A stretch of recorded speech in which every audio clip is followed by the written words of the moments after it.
Hello everyone. तो आप सभी कैसे हैं? सभी को हरे कृष्णा राधे राधे। तो देखिए, जैसा कि आपका हिंदी का प्रैक्टिस सेट चल रहा था, तो इसमें हमने आपको 4 प्रैक्टिस सेट करा दिया है। आज आपका 5वां प्रैक्टिस सेट है। तो हम प्रैक्टिस सेट को करेंगे, जैसा कि हम आपको प्रैक्टिस सेट करने से पहले बता देते हैं कि आप जहाँ पर जितना नंबर है उसको अपने एक पेज पर या एक अपने रफ कॉपी में आप काउंट करिएगा। जैसे यहाँ से हम 100 से क्वेश्चन स्टार्ट कर रहे हैं, तो आप 100, 101, ठीक है, इस तरीके से आप लिख कर क्वेश्चन मैं पढ़ती हूँ, आप भी पढ़िए, आप अपना उत्तर दीजिए, यहाँ पर लिखिए। जब मैं अपना उत्तर बताती हूँ, अगर आपका सही है तो सही टिक करिए, आपका गलत है तो गलत कर टिक करिए, ठीक है। फिर 15 क्वेश्चन मैं पढ़ाती हूँ, 15 में से आप देखिए कितने क्वेश्चन सही कर पाते हैं। अगर आप लगभग 12 क्वेश्चन सही करते हैं तो समझ लीजिए आपकी तैयारी अच्छी खासी है। तो चलिए हम देखते हैं क्वेश्चन क्या है हमारा। क्वेश्चन नंबर 100 पूछा है कि कहानी, कविता, गीतों और नाटकों के माध्यम से, ऑप्शन 1 है केवल मूल्यों का अर्जन करते हैं, 2 है केवल अपनी तर्क शक्ति का विकास करते हैं, 3 है अपनी सांस्कृतिक धरोहर से जुड़ते हैं, 4 है केवल मनोरंजन प्राप्त करते हैं। तो यहाँ पर देखिए, आप नेगेटिव और पॉजिटिव पॉइंट लगाकर उत्तर को सही कर सकते हैं। तो आप सभी उत्तर दीजिएगा कि क्या होगा इसका उत्तर। तो चलिए यहाँ पर हम देख लेते हैं जो हमारा क्वेश्चन नंबर 100 है, 100 का जो सही उत्तर होगा, ऑप्शन नंबर हमारा कौन सा होगा, आपने लगा ही लिया होगा। तो चलिए देखते हैं, ऑप्शन नंबर 3 हमारा बिल्कुल सही होगा, ठीक है। अब यहाँ बता देना चाहते हैं, देखिए यहाँ भी केवल है, यहाँ भी केवल है, यहाँ भी केवल है, ये हो गया आपका निगेटिव पॉइंट। अब जहाँ 3 जगह निगेटिव पॉइंट आ गया, क्वेश्चन क्या है, पॉजिटिव में है, तो आंसर भी क्या होगा आपका, पॉजिटिव में होगा, ठीक। अगला क्वेश्चन देखते हैं हम। अगला क्वेश्चन है क्वेश्चन नंबर 101 कि प्राथमिक स्तर पर बच्चों को भाषा सिखाने का सर्वोपरि उद्देश्य है। ऑप्शन 1 है मुहावरे लोकोक्तियों का ज्ञान प्राप्त करना, ऑप्शन 2 है कि कहानी, कविताओं को दोहराने की कुशलता का विकास करना, ऑप्शन 3 है तेज प्रवाह के साथ पढ़ने की योग्यता का विकास करना, ऑप्शन 4 है अपनी बात को दूसरे के समक्ष अभिव्यक्त करने की कुशलता का विकास करना। उत्तर दीजिएगा आप सभी। तो देखिए यहाँ पर जैसे हमने आपको इस क्वेश्चन में आप देख सकते हैं, अगर आपको कुछ भी नहीं समझ में आ रहा है तो जहाँ पे आपको सबसे बड़ा ऑप्शन लग रहा है वहाँ पर आप टिक कर सकते हैं। तो क्वेश्चन नंबर 101 का जो आपका चौथा होगा वो सही होगा। हमने आपको बताया है जब आपको कुछ भी ना समझ में आए तो देखिए इसमें से कौन सा बड़ा ऑप्शन है, आप उसको चूज कर लीजिए। 75 या 85% आपका वो आंसर सही होता है, 90% ही मान लीजिए वो सही होता है, 10% ही आपको संशय रहती है, ठीक है। आगे देखते हैं 102। 102 है कि लिखना, ऑप्शन 1 है एक बेहद जटिल प्रक्रिया है, 2 है एक अनिवार्य कुशलता है जिसे जल्दी प्राप्त किया जाना है, 3 है एक तरह की बातचीत है, 4 है एक अत्यंत यांत्रिक प्रक्रिया है। तो उत्तर दीजिएगा आप सभी क्या होगा। तो आई होप आप सभी ने उत्तर दे दिया होगा, क्वेश्चन को समझ के तभी आप उत्तर दिया करिए। तो चलिए हम देखते हैं क्वेश्चन नंबर 2 का हमारा ऑप्शन नंबर 3 बिल्कुल सही होगा, एक तरह की बातचीत है। जो हमारा लिखना है, लिखना हमारा क्या, एक तरह का बातचीत है। Question number 103। 103 में क्या पूछा है कि कक्षा 1 के बच्चे अपने एवं से प्राप्त बोलचाल की भाषा के अनुभवों को लेकर ही विद्यालय आते हैं। ऑप्शन 1 है घर परिवार पड़ोसी, 2 है घर परिवार परिवेश, 3 है घर परिवार दोस्तों, 4 है घर परिवार टीवी। तो उत्तर दीजिएगा क्या होगा इसका। तो यहाँ पर देखिए जो हमारा बिल्कुल सही उत्तर होगा ऑप्शन नंबर 2 होगा कि बच्चा घर परिवार और अपने परिवेश से हमेशा चीजों को सीखता है। अगला क्वेश्चन देख लेते हैं, क्वेश्चन नंबर 104, सॉरी 104 नहीं आएगा, हाँ 104, ठीक है ठीक। चलिए 104 क्वेश्चन ने पूछा क्या है आपका कि कक्षा 1-2 के शुरुआती समय पढ़ने का प्रारंभ डैश मतलब सॉरी डॉट डॉट से हो और किसी डॉट डॉट के लिए हो। ऑप्शन 1 है अर्थ उद्देश्य, 2 है अक्षर ज्ञान मनोरंजन, 3 है शब्द पहचान मूल्यांकन, 4 है अक्षर ज्ञान उद्देश्य। उत्तर दीजिए आप सभी क्या होगा। Question number 104। अब आइए यहाँ पर हम देख लेते हैं, जो समय में पढ़ने का जो प्रारंभ होता है उसका अर्थ से हो और जो अर्थ है वो किसी उद्देश्य के लिए हो, ठीक है। तो ऑप्शन नंबर 1 हमारा बिल्कुल सही होगा, अर्थ और उद्देश्य।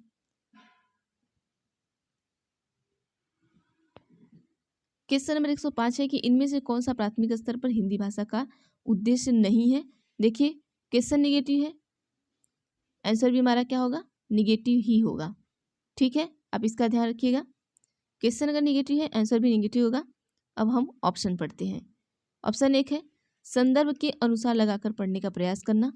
2 है चित्रकारी का स्वयं की अभिव्यक्ति का माध्यम बनाना। 3 है बच्चों की भाषा और स्कूल की भाषा के संबंध बनाते हुए उसे विस्तार देना। 4 है सुनी गई बात को ज्यों का त्यों दोहराना। तो अब इसमें से आपको क्या निगेटिव वर्ड लगता है, आप बताइएगा। तो चलिए हम यहाँ पर देख लेते हैं। क्वेश्चन नंबर 105 का जो सही उत्तर होगा ऑप्शन नंबर 4 बिल्कुल सही होगा। सुनी गई बात को ज्यों का त्यों दोहराना। देखिए, कभी भी हम सुनी गई बात को ज्यों का त्यों नहीं दोहराएंगे, ना बच्चे से दोहराएंगे, उन्हें अपने मन से लिखने के लिए हमेशा कहेंगे। ठीक, अगला क्वेश्चन है, ये इनका उद्देश्य होता है और ज्यों का त्यों दोहराना ये उद्देश्य आपका नहीं है। क्वेश्चन नंबर 106 है कि भाषा कौशल के संबंध में कौन सा कथन सही है। ऑप्शन 1 है भाषा के कौशल अंतर संबंधित होते हैं। 2 है भाषा के सभी कौशलों को नए सिरे के सिखाने की आवश्यकता होती है। 3 है भाषा कौशल एक दूसरे से स्वतंत्र होते हैं। 4 है भाषा के चारों कौशल एक क्रम से सीखे जाते हैं। तो उत्तर दीजिएगा क्या होगा क्वेश्चन नंबर 106।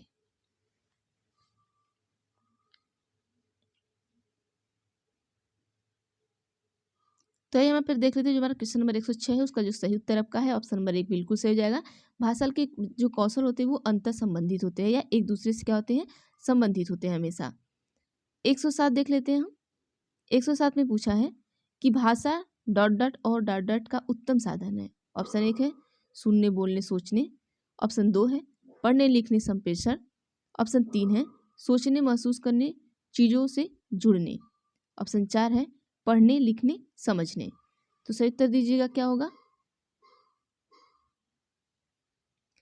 तो चलिए हम देखते हैं यहाँ पर हमारा क्वेश्चन नंबर 107 जो है, जो उसका सही उत्तर होगा आपका। तो 107 का जो सही उत्तर होगा ऑप्शन नंबर 2 हमारा बिल्कुल सही होगा। भाषा पढ़ने लिखने और संप्रेषण का क्या है, एक उत्तम आपका साधन होता है। अगला क्वेश्चन देखते हैं क्वेश्चन नंबर 108। 108 में देखते हैं क्या है, भाषा सीखने का व्यवहारवादी दृष्टिकोण डॉट डॉट पर बल देता है। ऑप्शन 1 है अनुकरण पर। ऑप्शन 2 है रचनात्मकता पर। ऑप्शन 3 है भाषा प्रयोग पर। ऑप्शन 4 है अभिव्यक्ति पर। देखिए, भाषा सीखने का व्यवहारवादी दृष्टिकोण पर बल देता है, किस पर बल देता है, उत्तर दीजिएगा आप सभी। तो चलिए हम देखते हैं क्वेश्चन नंबर 108 का जो सही उत्तर होगा ऑप्शन नंबर 1 होगा कि भाषा सीखने का जो व्यवहारवादी दृष्टिकोण होता है वो हमेशा आपके अनुकरण पर बल देता है। ठीक, अब 109 में देखिए क्या है क्वेश्चन, कि नासिरा पढ़ते समय अनेक बार अटकती है, उसे पढ़ने में कठिनाई होती है, उसकी समस्या मुख्यतः डॉट डॉट से संबंधित है। ऑप्शन 1 है पठन अरुचि। 2 है बुद्धिलब्धि। 3 है डिसलेक्सिया। 4 है डिसग्राफिया। तो सही उत्तर दीजिएगा 109 का जो सही उत्तर होगा क्या होगा। देखिए, पढ़ने में जब कठिनाई होती है तो ये आपका हमेशा किससे संबंधित होता है, डिसलेक्सिया से होता है, ये याद रखिएगा आप सभी। तो ऑप्शन नंबर 3 बिल्कुल सही होगा, डिसलेक्सिया। क्वेश्चन नंबर 110 है कि वाइगोत्स्की के विचार पर आधारित कक्षा में डेड डैश पर सबसे अधिक बल दिया जाता है। ऑप्शन 1 है कविता दोहराने। ऑप्शन 1 याद रखिएगा, यहाँ मैं लिख देती हूँ ऑप्शन 1 ताकि आपको उत्तर देने में आसानी हो। ऑप्शन 1 है कविता दोहराना। ठीक है, कविता दोहराना यह आपका ऑप्शन 1 है। यहाँ देखिएगा, ऑप्शन 2 है कहानी सुनने। ऑप्शन 3 है कार्यपत्र को। ऑप्शन 4 है परस्पर अंतःक्रिया। क्वेश्चन क्या है इसको देख लेंगे एक बार। वाइगोत्स्की के विचार पर आधारित कक्षा में पर सबसे अधिक बल दिया जाता है, वाइगोत्स्की के द्वारा बताना है। तो चलिए हम बताते हैं, जो वाइगोत्स्की के द्वारा होगा तो हमेशा क्या आएगा आपका 110 है ना। चलिए 110 में ऑप्शन नंबर 4 परस्पर अंतःक्रिया। ठीक है, कहानी सुनना सुनाना कार्यपत्र के सामने परस्पर अंतःक्रिया जहाँ आएगा वो आपका आंसर सही हो जाएगा। अगला क्वेश्चन है 111। अब देखिए यही प्रॉब्लम है कि मैं एक बार इसको बड़ा करूं, छोटे क्वेश्चन आए तो बड़े, क्वेश्चन आए तो छोटा करूं। चलिए देखते हैं, हमारी कक्षा में बच्चे भिन्न भिन्न भाषिक पृष्ठभूमि से आते हैं, अतः ऑप्शन 1 है उनकी भाषाओं को भी कक्षा में सम्मान देना अनिवार्य है। ऑप्शन 2 है उनकी भाषाओं को सीखना सभी शिक्षार्थियों के लिए अनिवार्य है। ऑप्शन 3 है भाषा की पाठ्यपुस्तक में उनकी सभी भाषाओं के शब्द वाक्य होना अनिवार्य है। ऑप्शन 4 है उनकी भाषाओं की जानकारी शिक्षक के लिए अनिवार्य है। तो अब सभी उत्तर दीजिएगा। यहाँ पर क्या होगा, क्वेश्चन नंबर 111। तो हम देख लेते हैं 111 का जो सही उत्तर आपका होगा, ऑप्शन नंबर हमारा कौन सा सही होगा, ऑप्शन नंबर 1 बिल्कुल सही होगा। ठीक, देखिए मैं आपको यहाँ पर जल्दी जल्दी इसलिए पढ़ा रही हूँ क्योंकि आपके पास बहुत ज़्यादा टाइम नहीं है, मैं चीज़ों को बहुत कम समझा रही हूँ क्योंकि आप एक प्रैक्टिस सेट कर रहे हैं। आप यहाँ पर एक अपने को आंक रहे हैं कि आप कितना नंबर ला रहे हैं। और देखिए आप कहीं भी जाएंगे, यही 15 नंबर जो मैं पढ़ाती हूँ 15 मिनट में या 17 मिनट में लगभग, यही 15 क्वेश्चन आपको 1 घंटे 2 घंटे तक आपको उसी में लटकाए रहते हैं। तो आप ऐसी वीडियो कभी भी ना देखें जो यही क्वेश्चन जो हम 15 से 20 मिनट के अंदर कर सकते हैं, लोग उसको 1 घंटे 2 घंटे 3 घंटे में करते हैं, तो वहाँ पर आपका टाइम वेस्ट होता है। ठीक है, मैं हमेशा यही कहती हूँ, आप ऐसी वीडियो कभी भी ना देखें जहाँ आपका टाइम वेस्ट हो। चलिए अगला देखते हैं, क्वेश्चन नंबर 112। 112 में पूछा है कि इनमें से प्राथमिक स्तर पर भाषा आकलन का सर्वाधिक उचित तरीका है। ऑप्शन 1 है किसी पाठ की 5 पंक्तियां पढ़वाना। ऑप्शन 2 है बच्चे को चित्र वर्णन और प्रश्न पूछने के अवसर देना। ऑप्शन 3 है बच्चों से पत्र लिखवाना। ऑप्शन 4 है बच्चों से प्रश्नों के उत्तर लिखवाना। तो 112 का जो सही उत्तर होगा क्या होगा, आप सभी बताइएगा।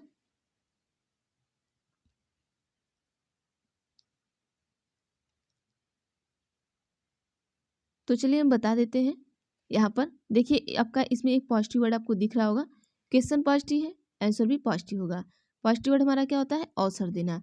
जहाँ ये दिख जाए सीधा टिक कर दीजिए, वो सही हो जाएगा। ठीक, अगला है 113। 113 में क्या है, कौन सा प्रश्न बच्चे की भाषा क्षमता का सही आकलन करेगा। ऑप्शन 1 है लड़की ने किसके दाम नहीं बताए। 2 है लड़की टोकरी में क्या बेच रही थी।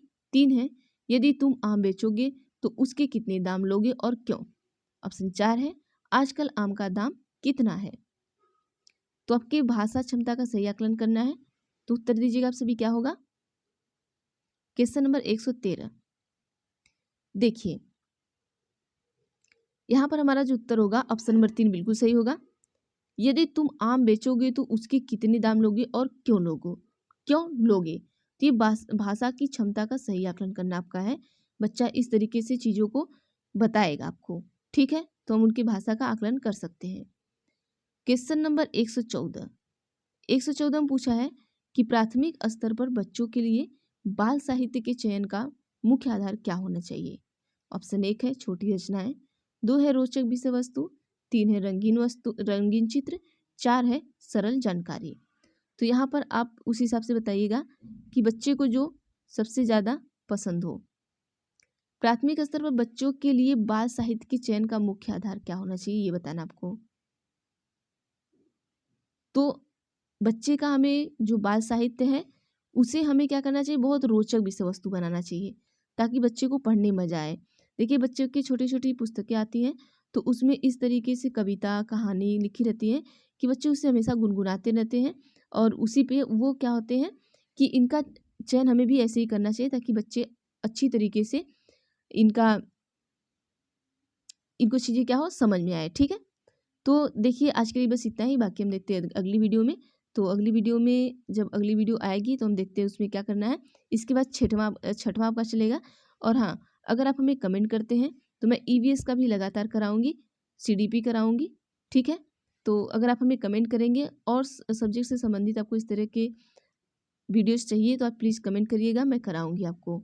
ठीक है, तो प्लीज़ अगर चैनल पर नए हैं तो प्लीज़ चैनल को सब्सक्राइब कर लीजिए, आप सभी बेल आइकन को क्लिक कर लीजिए ताकि मैं जो भी टॉपिक पढ़ाऊँ वो आप तक ज़रूर पहुँचे। और जो हमारे पुराने बच्चे हैं प्लीज़ आप सभी लाइक कर दिया करिए, क्योंकि मैं इतना मेहनत करती हूँ तो मुझे सिर्फ एक लाइक चाहिए, मैं आपसे पैसे नहीं लेती हूँ पढ़ाने का। तो सिर्फ एक लाइक कर दीजिए ताकि वीडियो क्या हो ज़्यादा से ज़्यादा लोगों तक पहुँच पाए। तो थैंक यू एवरीवन।